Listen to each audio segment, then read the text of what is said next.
All right, in this demo, I'm going to show you how you can use CloudForms and Ansible Tower to manage a dynamically scaling application.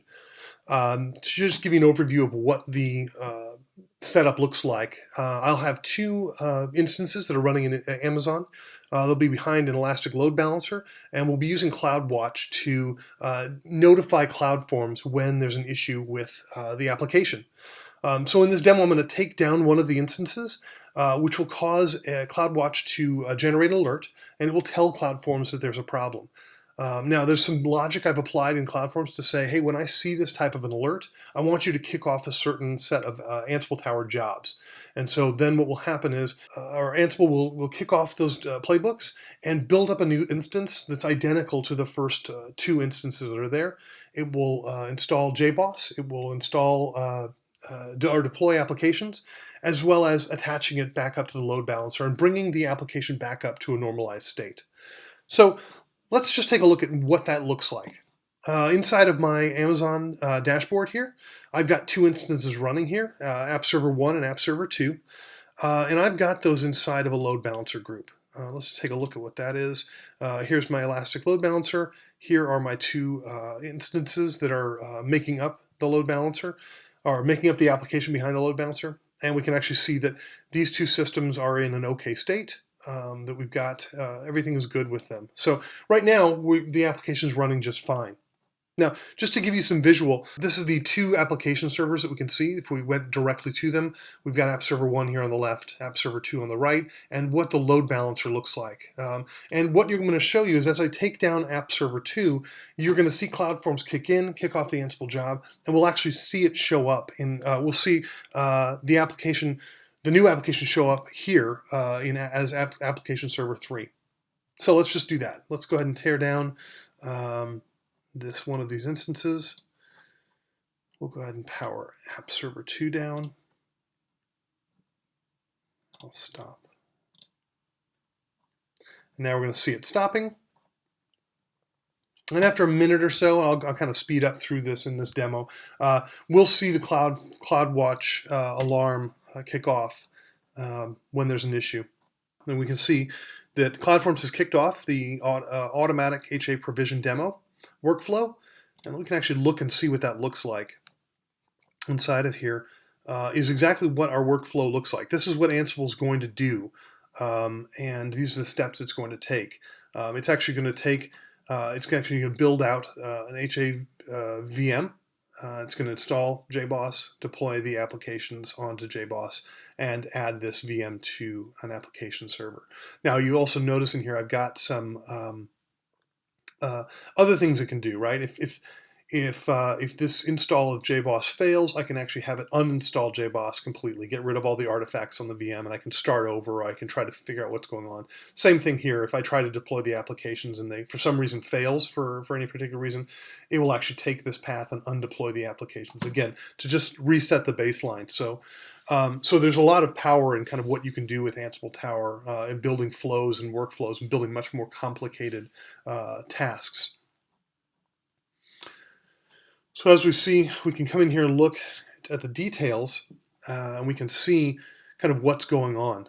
In this case, we've installed, we built out the instance inside of EC2, and we can actually see that up here.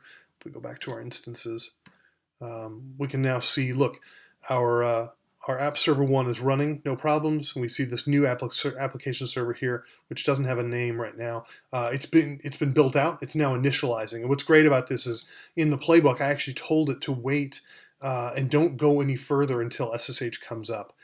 This is kind of important because obviously we don't want to try to start deploying things using Ansible onto that box until we can actually get onto the system using SSH. Obviously SSH being the means in which it connects to systems. So we'll wait a few more seconds here. It should kick in. And now we can see that SSH has come up. We've associated an external IP, an Elastic IP with this instance, and we've gotten the info back from the system. It's now going to start trying to install Jboss. So let's go look at the details. All right, now we can see it's made a change to the system, and It's now extracting the archive for Jboss, skipping this, obviously, this first application server number 1, and going and installing it just on the second server. One of the cool things about Ansible is that we're actually applying this rule again to all of the systems that are in the application group, just making sure that they're all identical. Now, if there are any things like installing those dependencies, well, since Jboss is already installed and has all those dependencies, it's just going to skip those, and that's why you see those lines that say OK. Anything that's actually changing, we are actually highlighting that in orange. We can see that we got success here, and we should start seeing our system bring up application server 3. Now we can see Jboss is responding, but it obviously hasn't deployed the application yet, so we're getting a 404. But hey, we're making progress. We can see that the system's being built up. That probably means we can come over here to Ansible. We can see that it's going to deploy the application server next. So now it's going to go and deploy the WAR file. It's going to actually deploy it and deploy the applications on the system.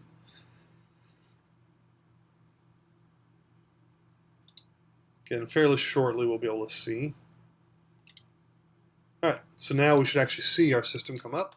So now we have a working application. We see that application server 1 is still up, application server 2 is down as we would expect, and application server 3 is up and running. It's serving up our website. And as you notice, the load balancer at no time did it show that we was missing a page. It was doing what a load balancer should do, which is making sure that traffic is getting to the right web server. So now let's go over to our Ansible workflow and see that we've got a successful playbook. And we've actually seen an application heal itself. We use CloudForms, we use Ansible. We use CloudForms as the eyes and ears, and we use Ansible and a bunch of different tasks together to build a more complex solution.